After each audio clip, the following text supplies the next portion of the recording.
Hello guys, welcome back to my channel. Welcome to Finance Market. Welcome to another video. Guys, इस video के अंदर आपसे बात करने जा रहा हूँ रिलायंस होम फाइनेंस लिमिटेड के बारे में, RHFL जिसको हम शॉर्ट में बोल सकते हैं। इससे जुड़ी हुई एक आपको लेटेस्ट अपडेट शेयर करूंगा आपके साथ, और उसके अलावा मैं आपको यहाँ पे इसके इस वीडियो की थोड़ी सी एनालिसिस भी करने की कोशिश करेंगे और जानने की कोशिश करेंगे कि एक्चुअली में क्या हो रहा है। सबसे पहले तो आपके सामने इसके स्टेटस को शेयर करना चाहूँगा। दोस्तों 12:38 का टाइम हो रहा है, 31 अगस्त है 2020, और यहाँ पे आपको बताना चाहूँगा कि इसकी जो प्रीवियस क्लोजिंग प्राइस थी यानी फ्राइडे के दिन वो 2.25 थी, और आज ये ओपन होता है 2.25 यानी सेम प्राइस पे। वहाँ से लो बनाता है 2.15 का और हाई बनाता है 2.30 का। Today's lower circuit band is 2.15 and today's higher circuit band मतलब अपर सर्किट जो आज के लिए लगा था 2.35 का था। 52 वीक लो है 0.70 और 52 वीक हाई है 6.50 का। रिलायंस होम फाइनेंस लिमिटेड में टोटल वॉल्यूम ट्रेड हुआ है दोस्तों अभी तक 20,31,794। करंटली ये 2.15 से लेके 2.20 के बीच में ट्रेड हो रहा है, जो कि 0.10 पॉइंट अभी डाउन है करंटली 2.15 से 2.25 से। बेसिकली अगर हम देखें तो लास्ट क्लोजिंग प्राइस से 0.10 पॉइंट डाउन है। इसी को परसेंट में देखेंगे तो 4.44% डाउन है। मार्केट कैपिटलाइजेशन की अगर आप बात करेंगे तो 104.29 करोड़ की टोटल मार्केट कैप है इसकी। इंडस्ट्री का पीई रेशियो अगर आप चेक करेंगे तो 15.36 का है। सिक्योरिटी वाइज डिलीवरी परसेंट की बात करेंगे तो 72.96% की स्टेक उठाई जा रही है सिक्योरिटी वाइज। टेक्निकल ट्रेंड की अगर आप बात करेंगे तो ये न्यूट्रल है, आप देख सकते हैं। मैं न्यूट्रलिटी इसकी डेली बेसिस पे मैं आपको बता रहा हूँ। वहीं अगर आप मंथली बेसिस पे चेक करेंगे तो मंथली बेसिस पे ये आपको मिलेगा बेरिश है। वहीं पे अगर आप वीकली बेसिस पे चेक करेंगे तो वहाँ पे भी ये आपको न्यूट्रल मिलेगा। अब टोटल बात करें यहाँ पे वॉल्यूम आपको बता ही दिया।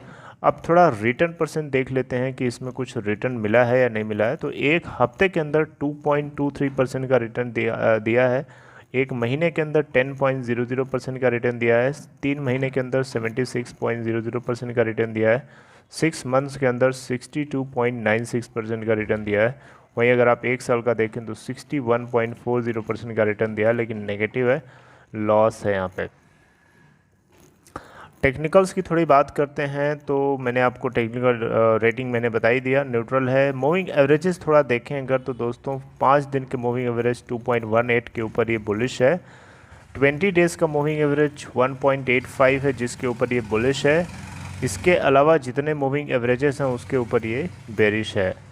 इसके अलावा दोस्तों सपोर्ट और रेजिस्टेंस यहाँ पे आपको बताना चाहूँगा। सपोर्ट इसको मिलेगा नीचे की तरफ 2.13 पे पहला, 2.02 पे दूसरा और 1.93 के ऊपर तीसरा सपोर्ट इसको मिलता नज़र आएगा।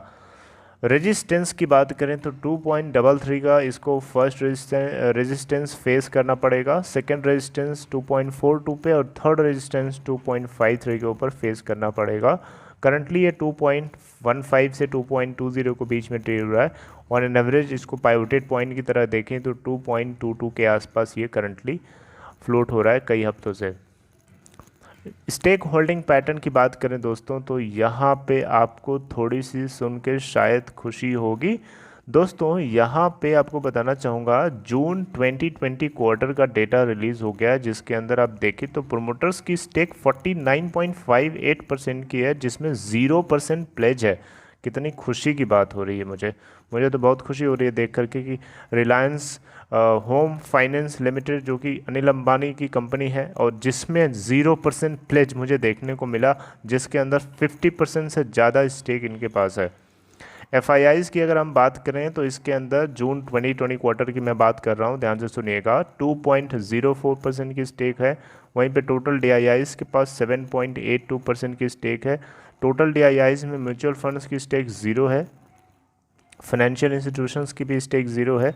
इंश्योरेंस कंपनीज 1.76% की स्टेक के साथ बनी है और अदर DIIs में 6.06% लोग हैं। वहीं पे अदर कैटेगरी के इन्वेस्टर्स की बात करें इस क्वार्टर के लिए तो 40.56% के स्टेक के साथ बने हुए हैं। मार्च 2020 इससे ठीक पीछे वाले क्वार्टर की बात करें तो जिसके अंदर 49.58% की स्टेक प्रोमोटर के पास थी, 0% प्लेजिंग वहाँ पे भी थी, 2.05% की स्टेक टोटल एफआईआईज की थी, डीआईआईज की 18.14% की स्टेक थी, जिसका 1.65% म्यूचुअल फंड्स के पास था। फाइनेंशियल इंस्टीट्यूशंस यहाँ पे भी 0% थी। इंश्योरेंस कंपनीज 1.76% के स्टेक के साथ थे। अदर डीआईआईज 14.73% के साथ थे। वहीं पे टोटल डीआईआईज के अलावा अब बात करते हैं अदर कैटेगरी वाले इन्वेस्टर्स की, तो जिनके पास टोटल जो स्टेक है वो 30.23% की है। यहीं पे अगर हम बात करें सितंबर 2019 की तो उसमें 73.09% की स्टेक थी प्रमोटर्स के पास, जिसका 30.16% प्लेज था। ठीक है, म्यूचुअल फंड्स के पास यहाँ पे एफआईआईज के पास 3.96% की स्टेक थी, जिसमें 1.66% की हिस्सेदारी म्यूचुअल फंड्स की थी। वहीं पे डीआईआईज की बात करें तो 3.96% की स्टेक एफआईआईज के पास, एफआईआईज मतलब फॉरेन इंस्टीट्यूशनल इन्वेस्टर्स के पास 3.96% की स्टेक थी। उसमें म्यूचुअल फंड्स उसमें थोड़े आएंगे, डीआईआईज में टोटल आएंगे ना, जो कि 8.19% की स्टेक है। वहीं पे अदर कैटेगरी वाले इन्वेस्टर्स 14.76% के साथ बने हुए थे। मार्च 2019 की बात करें, मैं लास्ट के 4 क्वार्टर की आपसे बेसिकली बात करना चाहता हूं। तो मार्च 2019 में अगर आप जाएंगे तो 74.85% की स्टेक थी प्रमोटर्स के पास, जिसका 31.8% गिरवी था। एफआईआईज के पास 5.66% की स्टेक थी, 7.98% की स्टेक थी डीआईआईज के पास। डीआईआईज में यहाँ पे 3.18% की स्टेक जो थी टोटल डीआईआईज का म्यूचुअल फंड्स के साथ था। वहीं 11.53% की स्टेक टोटल रिटेल इन्वेस्टर्स की थी। आप देख सकते हैं कि रिटेल वालों की 11.53% की स्टेक आज से 4 क्वार्टर पहले थी और आज की डेट में 40.56% के साथ हो चुके हैं। मतलब रिटेल इन्वेस्टर्स यहाँ पे ग्रैब कर रहे हैं इस शेयर को। अब दोस्तों बात करते हैं कि Reliance home finance limited RHFL और एक और इनकी एक इसी तरीके की एक सब्सिडियरी है जिसका नाम है RCFL, जिसको बोलते हैं रिलायंस कॉमर्शियल फाइनेंस लिमिटेड। दोस्तों इन दोनों के लिए RBI यानी रिजर्व बैंक ऑफ इंडिया ने, रेगुलेटर जो कि है सारे बैंक्स का, उसने एक बहुत बड़ी राहत जैसी बात बोली है। दोस्तों रिजर्व बैंक ऑफ इंडिया जो है बेसिकली क्या है कि बैंक ऑफ बड़ौदा हो गया, या इससे ये बेसिकली बैंक ऑफ बड़ौदा जो है ना लीड रोल में था। इसके अलावा और भी कुछ लेंडर्स थे जो इन दोनों फर्म्स को, ठीक है, इन दोनों फर्म्स को लोन दिया था और इन दोनों फर्म्स ने वो लोन टाइम पे चुका नहीं पाए, डिफ़ॉल्ट बन गए हैं अभी के डेट में। तो ये बैंक ऑफ बड़ौदा जो है लास्ट टाइम मतलब 2 बार लगातार कोशिश किया और दोनों बार ये फेल होता हुआ नज़र आ रहा है। दोस्तों RHFL और RCFL इन दोनों कंपनीज़ को सबसे पहले ये डिफ़ॉल्ट मतलब सबसे पहले ये बेसिकली इन दोनों कंपनीज़ को ना एक तरीके से फ्रॉड कंपनी घोषित करवाना चाह रहा था, जिसको जो दिल्ली हाई कोर्ट है, दिल्ली हाई कोर्ट ने इसको मतलब इसके अगेंस्ट जा कर के ये चीज़ या इसके ऊपर जो मूव था इन कंसोर्टियम ऑफ लेंडर्स का, जिसमें लीड रोल में BOB था, उसके ऊपर एक स्टे लगा दिया था 18 अगस्त को, अभी कुछ ही दिन पहले की बात है। ठीक है, और ये एक दूसरा एक ब्लो है इसके लिए जो RBI ने इन दोनों कंपनीज को NCLT में रेजोल्यूशन प्रोसेस के लिए ड्रैग करने की जो कोशिश थी बैंक ऑफ बड़ौदा की, उसको अभी इस आज की डेट में कैंसिल कर दिया है। दोस्तों बैंक ऑफ बड़ौदा चाह ये रहा था कि इन दोनों कंपनीज़ को किसी भी तरीके से फ्रॉड अकाउंट्स के तौर पे घोषित करवा दे और जिसकी वजह से इसको NCLT यानी नेशनल कंपनी लॉ ट्राइब्यूनल के अंदर लेके जाया जाए और वहाँ से डेट रिजोल्यूशन प्रोसेस स्टार्ट हो। आपको पता होना चाहिए NCLT के अंदर कोई भी कंपनी क्यों जाती है, इसलिए जाती है क्योंकि अगर वो लोन डिफ़ॉल्टर बन जाती है या फिर अगर इंसॉल्वेंट है, बैंकरप्ट हो चुकी है, तभी जाती है। तो सेक्शन 227 ऑफ IBC यानी इंसॉल्वेंसी एंड बैंकरप्सी कोड के सेक्शन 227 के अंदर आरबीआई को और यूनियन गवर्नमेंट को एक स्पेशल पावर मिली होती है, जिस स्पेशल पावर की मदद से वो किसी भी फाइनेंशियल इंस्टीट्यूशन या किसी भी फाइनेंशियल सर्विस प्रोवाइडर कंपनी को एनसीएलटी के अंदर घसीट करके लेके जा सकता है डेट को रिजॉल्व करवाने के लिए।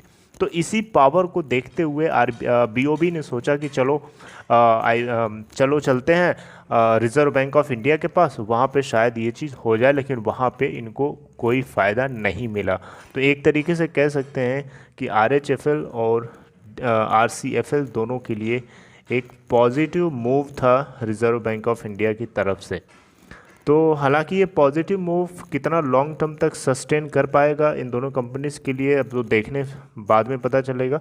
और आज की डेट में भी अगर हम देखें तो इसमें कोई ख़ास मूवमेंट नहीं है। आप देखें अगर ध्यान से तो 2.25 पे ओपन होने के बाद 2.30 का ही लो बनाता है, जबकि 2.35 का इसका अपर सर्किट लगा है और 2.15 का लोअर सर्किट लगा है और 2.15 से 2.20 को बीच में अभी ट्रेड हो रहा है।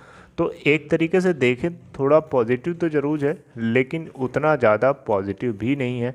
लेकिन थोड़ी थोड़ी पॉजिटिविटी मिल करके एक बड़ी पॉजिटिविटी बनती है। हालांकि लोन डिफ़ॉल्ट करना बहुत गंदी बात है, अच्छी आदत नहीं है।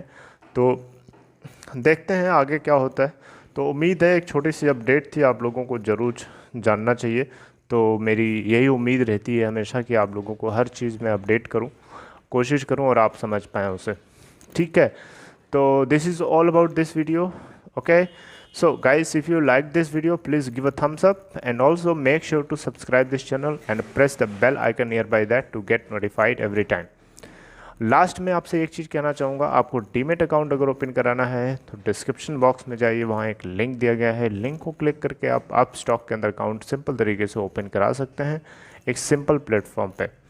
सो this is all, so see you guys next time in my next video. Till then, take care.